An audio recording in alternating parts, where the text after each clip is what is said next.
कक्षा 10 सामाजिक विज्ञान में इतिहास में आपका जो है आज पाठ वाला पढ़ाया जाएगा औद्योगिक क्रांति।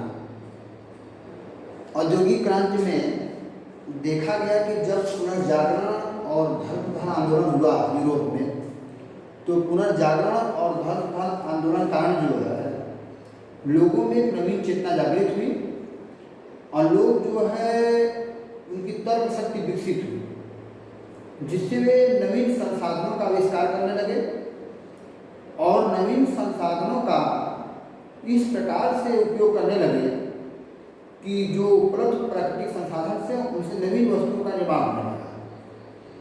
यह 18वीं शताब्दी में सर्वप्रथम इंग्लैंड से प्रारंभ हुआ और इंग्लैंड में यह एक तीव्र गति से प्रारंभ हुआ, यानी तीव्र गति से औद्योगिकरण हुआ, जिसमें प्रौद्योगिकी का प्राचीन परंपरागत संसाधनों के स्थान पर नवीन तकनीकी का प्रयोग तेजी से हुआ, जिससे उत्पादन में अधिक व्यापक वृद्धि हुई।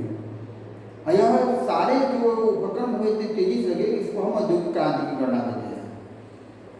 धीरे धीरे यह जर्मनी में हुआ, फिर हॉलैंड में हुआ, कई देशों में हुआ यह, जिससे यूरोप में अत्यधिक तेजी से जो है औद्योगिकरण प्रारंभ हुआ।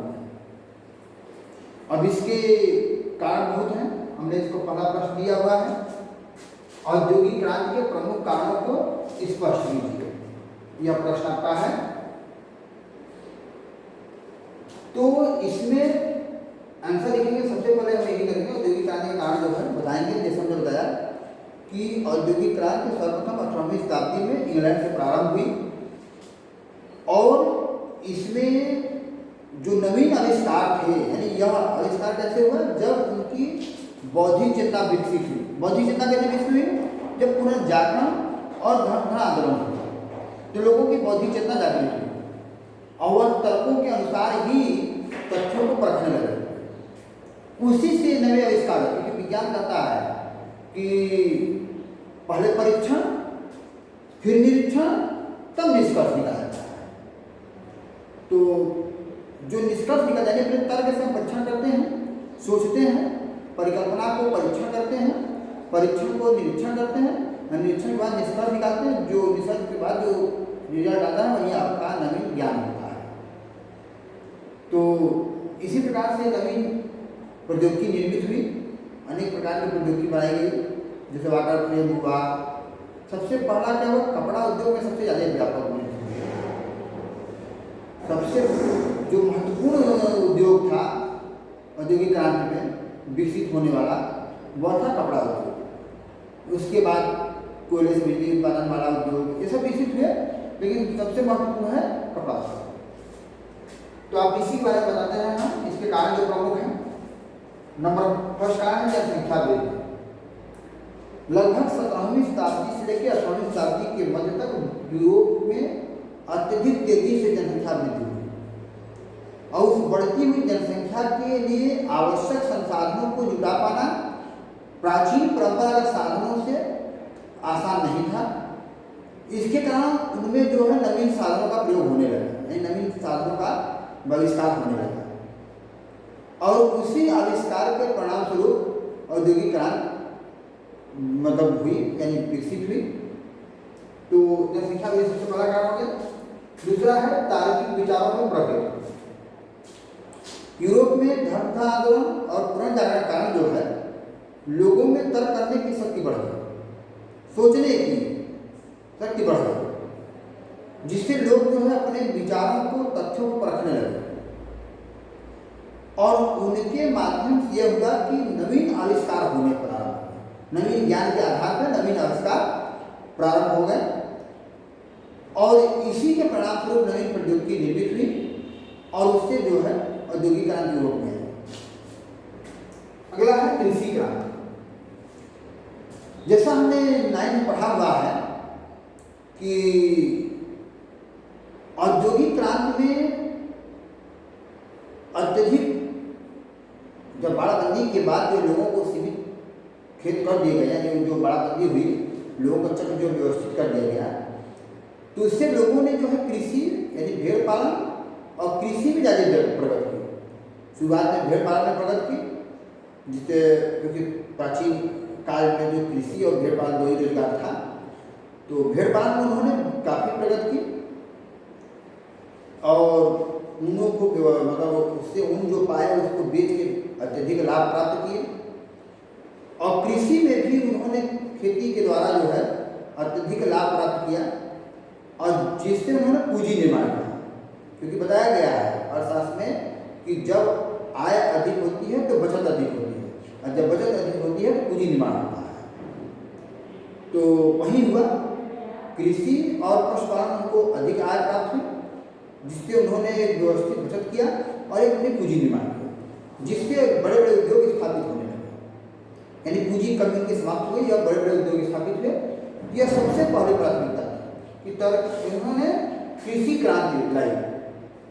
इंग्लैंड में कृषि क्रांति, जिसके द्वारा जो है इंग्लैंड में या यूरोप में, कई देश में, पूरे यूरोप में हुआ, यूरोप में कृषि क्रांति हुई, जिससे जो है उनका पूंजी निर्माण उनके पास हुआ। पूंजी की उपलब्धता जैसे मैंने बताया कि अब उनके पास कृषि के द्वारा या अन्य संसाधनों के द्वारा उनके पास पूंजी पर्याप्त मात्रा में उपलब्ध हो गई।